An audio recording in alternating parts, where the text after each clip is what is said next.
Chapitre 13 sur les résolutions algébriques.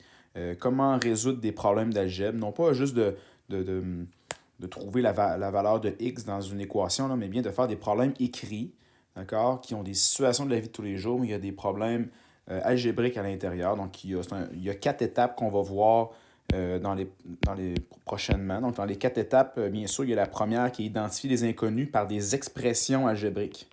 D'accord? C'est la première chose qu'il va falloir être capable de faire. D'accord? Donc, identifier les inconnus du problème par une expression algébrique. Après ça, il va s'en suivre 3 autres étapes que je ne vais pas nécessairement parler. Là, donc, bâtir une équation, la résoudre, répondre à la question. Mais pour l'instant, on va vraiment explorer la première étape qui est identifier les inconnus dans un problème de mathématiques, comme l'exemple suivant. Donc, voici la mise en situation qu'on peut lire ici. J'ai un certain nombre de crayons dans mon étui. Paul a 2 fois plus de crayons que moi dans son étui. Gilles possède 6 crayons de moins que Paul dans son étui. OK, donc la partie ici, je peux dire le reste. Là, si le total des crayons des 3 personnes est de 54, combien Paul possède-t-il de crayons?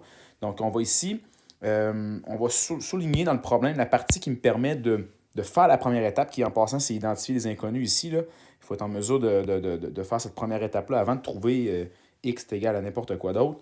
Il faut mettre les choses en perspective. Donc, on va le mettre en fluorescent ici. La partie qui me permet, bien sûr, de faire cette première étape-là, elle est ici. D'accord? Donc, j'ai un certain nombre de crayons. Donc, on parle du nombre de crayons que j'ai. On parle du nombre de crayons que Paul possède et également ceux de Gilles. D'accord? Il n'y a rien de clair là-dedans. C'est comme un peu énigmatique. Dans un premier temps, il faut trouver qu'est-ce qu'on ne connaît pas dans le problème. C'est le nombre. Oups, je vais prendre un autre crayon ici. C'est le nombre de crayons pour chacune des personnes. OK? Donc, à moi, finalement. Donc, il y a moi dans l'équation. Il y a le nombre de crayons de Paul. Je suis assez précis dans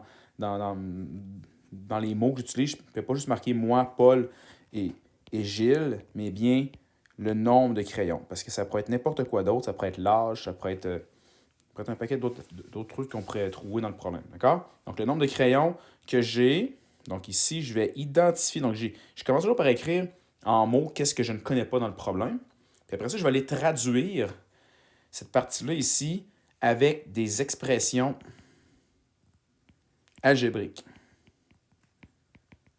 D'accord? Donc, les expressions algébriques, on s'en rappelle, là, ça peut être avec des x, des termes constants, peu importe, avec les indices qu'on a là-dedans. Donc, il y en a toujours, en passant, un inconnu qui a le moins d'informations, dans lequel on ne connaît vraiment pas, on ne peut pas savoir si c'est 2 fois plus ou 2 de moins ou 4 le quadruple. Puis ici, ça donne que c'est moi. Okay? J'ai un certain nombre de crayons dans mon étui. C'est un certain nombre. C'est vraiment très, très, très... c'est vraiment pas précis. Paul, on sait qu'il y en a 2 fois plus que moi. Puis Gilles, il y en a 6 de moins que Paul. Donc, il y a quand même des indices pour Paul et Gilles, mais aucun indice pour moi. C'est pour ça que je vais mettre à mon nombre de crayons dans mon étui, j'attribue la valeur, la variable x, okay, qui peut être n'importe quel chiffre. Et après ça, je vais me fier pour Paul et Gilles. Je vais utiliser la même variable ici. Donc, Paul a 2 fois plus de crayons que moi. Donc, moi, si j'en ai x, mais Paul, il y en a 2 fois plus que moi. Donc, 2 fois la valeur que moi j'ai. J'ai identifié comme étant la variable x. Donc, ici, tu peux juste marquer aussi, coller ton 2 et ton x ensemble. Donc, 2 fois x. On met toujours le chiffre devant la variable, le coefficient devant la variable. Gilles, tant qu'à lui, il y en a 6 de moins que Paul. Paul, il y en a combien? Il y en a 2x. D'accord? On vient chercher le chiffre qu'on a ici, ou la valeur, plus. Puis il y en a 6 de moins.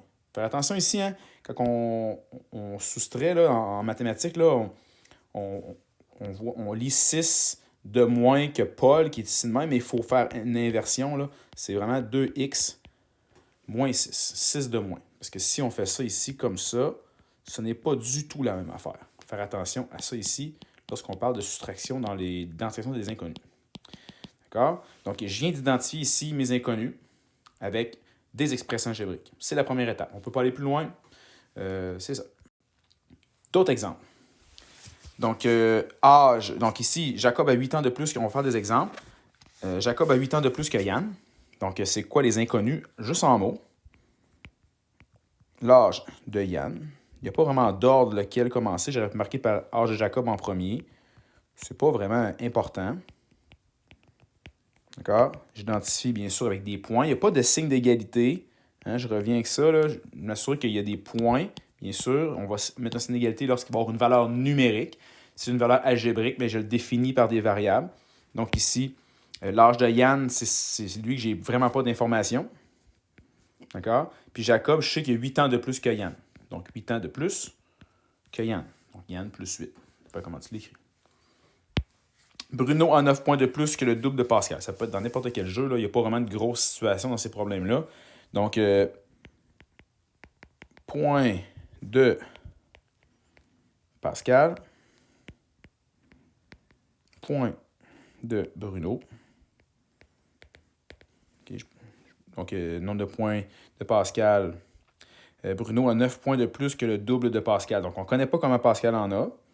Puis Bruno, il y en a 9 de plus que le double de Pascal. Le double de Pascal, c'est quoi? C'est 2 fois la quantité que j'avais ici. 2 fois x. Puis 9 de plus. Il faut faire attention au de plus. Puis fois plus. Hein, de plus, ça va être une addition. Puis fois plus, ça va être une multiplication. Donc, ce sont des mots qu'il faut faire attention. Donc, c'est ça, ici, je viens d'identifier les deux inconnus, donc pour nombre de points de Pascal et Bruno. D'autres exemples. David mange 3 fois plus de pommes que Diane.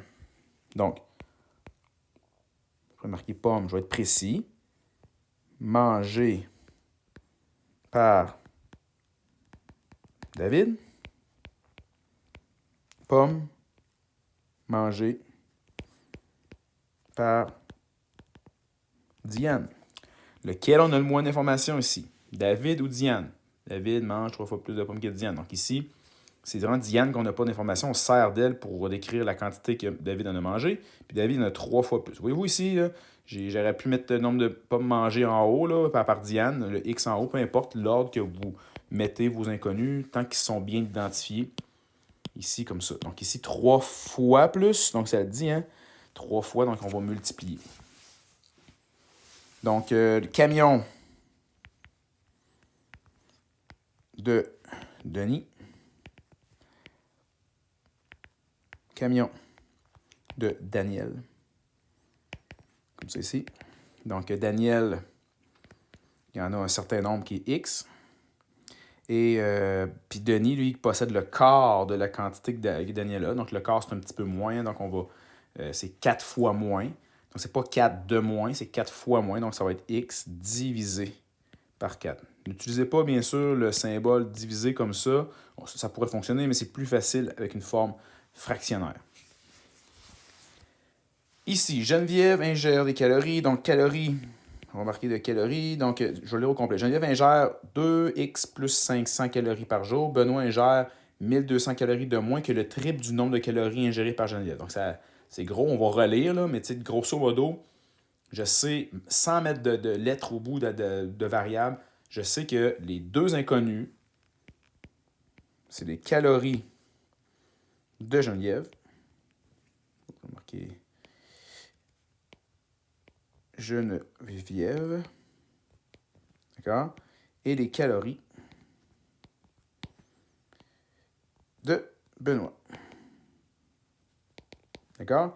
Même si je ne comprends pas comment mettre les X et mais je suis capable d'identifier en mots ce qu'on me donne. Ici, c'est différent des autres, hein, qu'on avait tout le temps un qui n'avait pas d'information qu'on mettait X. On me donne à la base le nombre, l'équation, excusez-moi, l'expression algébrique qui va donner le nombre de calories de Geneviève. On donne vraiment l'expression algébrique. On dit tout de suite que c'est 2x plus 500. On le donne à la base. D'accord? Fait qu'on va le prendre, on fait juste l'identifier ici. Là, c'est là qu'on va se servir de Benoît, de Geneviève pour identifier les calories ingérées par Benoît. Benoît lui ingère 1250 calories de moins. Okay? Donc, moins, donc il va falloir soustraire quelque part. Là.